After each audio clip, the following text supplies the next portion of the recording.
gente viu aí 2 casos que reacendem a discussão. Condenar uma pessoa antes que ela passe pela prisão, pelo julgamento, sem que tenha direito de defesa, é correto? E o que leva as pessoas a se unirem para machucar ou até matar um suspeito, caso dos linchamentos? Os meus convidados aqui no estúdio são a psicóloga Cássia Rodrigues e o defensor público Pedro Temer, que integra o Núcleo de Direitos Humanos da Defensoria no Espírito Santo. Bom dia. Bom dia. Tudo bem com os senhores? Bom.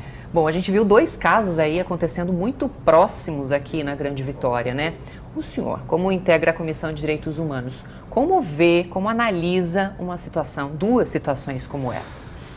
Bom, Andressa, na verdade, a Defensoria, o sistema de justiça entende que a partir do momento que você aceita viver em sociedade, você tem que se submeter às regras, né, que a sociedade impõe. E fazer essa justiça com as próprias mãos é considerado um ato criminoso pelo Código Penal. Na verdade, a busca pela justiça deve ser feita através da interpelação do órgão acusatório próprio. Você tem que ir até a polícia, fazer um boletim de ocorrência e depois a pessoa que supostamente cometeu o crime vai responder a um processo criminal, com a acusação do Ministério Público, defesa. Isso garante, além de um processo com mais segurança, mais justiça no momento final da condenação. Uhum. Agora, Cássia, será que as pessoas estão cansadas de sofrer assaltos, violência, enfim, e acabam querendo se vingar naquele momento? É por isso que esses casos acontecem com tanta frequência ultimamente? Igual o Pedro falou, né? Exatamente isso. Quem faz justiça é a lei. Nós temos que ter essa garantia do Estado. O Estado nos garante isso desde quando foi instituído o Código que dá respaldo à sociedade. Só que como a gente percebe, que nós, principalmente no Brasil, nós estamos vivendo uma ausência de punição, é uma crise política, econômica, social, e aí o Estado não faz o papel dele de garantir ao ser humano a saúde, a educação, a segurança, e as pessoas que têm a característica de justiceiras, que são perfis, né? Não são todos. E a gente tem que entender que uma pessoa isolada ela tem uma força, uma pessoa no coletivo ela tem outra força. E aí pessoas se juntam porque cada qual é igualzinho o bullying. É um agressor e vários que estão sendo manipulados pelo agressor. Então, sempre que tem alguém que fala, ó, tá roubando o cavalo, vão partir para cima, tem uma voz de comando que imputa naqueles outros a agressão. E esse menino foi injustiçado nesse caso. Igual uma senhora, há um tempo atrás, morreu também. Uhum. Ela não era a pessoa que o Facebook divulgava e ela foi assassinada. Como abusadora de menores. De menores, né? E não era ela e ela morreu. Então, até que ponto nós, seres humanos, temos que fazer justiça com a nossa própria mão? Eu entendo que nós estamos voltando a uma cultura da Idade Média, que nós temos que, não tem justiça, não tem lei, não tem nada, eu faço a minha lei. Então é um comportamento psicológico de alguém que não tem um limite, não tem o que Freud falou que é o superego, que é a consciência moral, que é os limites que são imputados em cada um de nós. Então eu não acho que o mal você tem que pagar com mal. Então quem é mal tem que sofrer a ação do Estado, não minha, como pessoa física. Olha o que diz a Giovana Xavier, que contribuiu com a gente aqui no nosso Facebook do Fala Amanhã, TV Vitória. Na minha opinião, ninguém pode tirar a vida de ninguém, não. Quando a pessoa faz isso é porque está cansado de ver tantos assaltos, as pessoas estão perdendo a cabeça. Só que eu acho que tem que segurar e chamar a polícia. Isso eu acho certo. Isso pode? Na verdade, o Código Penal fala que é possível qualquer pessoa do povo fazer a prisão em flagrante. Só que... Mas como isso acontece? É difícil a gente imaginar uma situação dessa. Você está preso, né?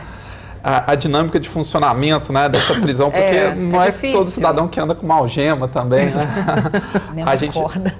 A gente parte de uma premissa básica também, pelo menos essa orientação que a polícia dá, de que nessas situações o risco que você corre ao tentar fazer algum tipo de detenção dessa pessoa pode até ser prejudicial para você, ou seja, na tentativa de evitar um crime ou de garantir a punição, você pode causar outras lesões e se prejudicar. Então, você corre o risco, né? Sim. De ser agredido também, enfim, é complicado. Sim. E a gente, enquanto cidadão, tem que buscar melhorar o sistema de punição, o sistema criminal, o sistema de justiça. O nosso papel de fazer a justiça com as próprias mãos acaba sendo um papel excessivamente violento. A justiça ela sabe ponderar com muito mais tranquilidade, com muito mais dosagem, qual que é o valor certo da punição, qual que é a medida certa da punição. Não com violência. Não com violência. Só um registro, Davi Martins, realmente ele está descrente na justiça. Olha, fazer a justiça com as próprias mãos é a única certeza que os infratores da lei serão realmente punidos. É aquela descrença que a gente estava comentando, né? Olha, a mãe do adolescente que foi agredido por causa do cavalo conversou com a nossa equipe, muito emocionada com a situação do filho. Ela contou que ele era apaixonado por cavalos. De cortar o coração, ouça só. Sempre gostou, sempre foi apaixonado por cavalos. Tanto é que o sonho dele, ele sempre falou comigo, mãe, meu sonho, mãe. Você sabe qual é o meu sonho, mãe? Meu sonho é ter um cavalo. Eu falo, meu filho, onde você vai botar o cavalo, meu filho? Eu boto aqui no quintal mesmo, mãe. Eu brinco com ele, que eu vou cuidar dele, mãe. Tanto que eu gosto de cavalo, ele sempre falou isso. Tá aí o risco, né, de você tentar fazer justiça com as próprias mães, assunto que a gente está discutindo aqui, mas atingir um inocente, né? Esse é o grande risco. E é isso que a justiça quer tentar evitar, né? Eu vi mais cedo você falando, Andressa, a respeito do Eduardo Cunha. Imagina se todo mundo fosse fazer justiça com as próprias mãos contra o Eduardo Cunha, né? O que não iria acontecer com ele. O nosso papel enquanto cidadão, eu repito, na verdade é tentar melhorar as leis, é tentar melhorar o sistema jurídico para que se garanta um processo justo, para que se garanta uma condenação, uma absolvição justa através de mecanismos probatórios adequados, com tecnologia, e não sair, até na nossa imaturidade e amadorismo, fazendo justiça com as próprias mãos em qualquer esquina. Uhum. Cássia, tem muitos comentários chegando, agradeço a todos que estão nos escrevendo. Diego França dizendo, não acho correto fazer justiça com as próprias mãos, acho que deveria ter punição para essas pessoas, inclusive. Como ele disse, é crime, né? Então essas pessoas, além de não poder fazer isso, ainda podem ser punidas, correm esse risco. Nós estamos vivendo um perfil psicológico no Brasil, é um perfil narcisista. Não tem nada a ver com a imagem, que a gente pensa narcisismo com a imagem, o belo. Não, tem a ver com a necessidade de sede de poder e controle. Então toda pessoa que tem sede de poder e controle, de uma forma inconsciente, a qualquer momento ela vai ter arvorada dentro dela uma lei. E a lei, quem estabelece dentro da cabeça desses seres humanos é ele mesmo. Então eu acho que nunca o mal é corrigido com o mal. A gente tem que entender que nós temos um órgão que é responsável. E nós, como pessoas físicas, nós temos que nos juntar sim para estabelecer novos políticos, para estabelecer uma fidelização da lei. O momento que nós estamos vivendo no Brasil, parece que nós temos dois blocos, direita e esquerda, estão se batendo. Ninguém discute ideias mais, as pessoas estão discutindo pessoas. Todas as vezes que a gente discute pessoas, a gente está afligindo a moral do outro. Então a gente tem que voltar ao valor inicial, de entender que nós temos que discutir ideias, nós temos que até ser contra um cara que vai e assalta, que pode estar assaltando a minha casa, a casa de qualquer pessoa, mas jamais entender que aquela pessoa ela pode ser fruto também da sociedade que a gente está vivendo. Ele foi criado em algum sistema que gerou ele ter aquele comportamento, porque o ser humano, exceto o psicopata, que é 4% da população, 96% da população não nasce mal, nem nasce bom. Quem estabelece esse princípio moral dentro da pessoa é quem está criando, é a unidade familiar, que é a primeira unidade terapêutica. Então, qual é o papel meu como família? Qual é a política que eu tenho dentro da minha família? Porque política, nós somos seres políticos. Políticas não é isso que está acontecendo agora. Nós temos capacidade política de entender, de mensurar, de ver se nós temos moralidade ou não. E eu gosto de uma coisa bem simplesinha. A moral é aquilo que você faz quando ninguém está vendo. Quem fala isso é o Cortella, o filósofo Cortella. Então, o que você é dentro de você? Então, cuidado quando aquilo que você é dentro de você, você segura muito, mas a qualquer momento aquilo sai e você mata um inocente, igual esse adolescente que está agora no hospital em função da nossa raiva que está ali acumulada, e uma raiva que às vezes descarrega nele e não é uma raiva dele, é uma raiva de outras coisas. Uma contribuição aqui do Andrade, ele disse, entra aqui no meu quintal com um muro de 3 metros que não vai sair.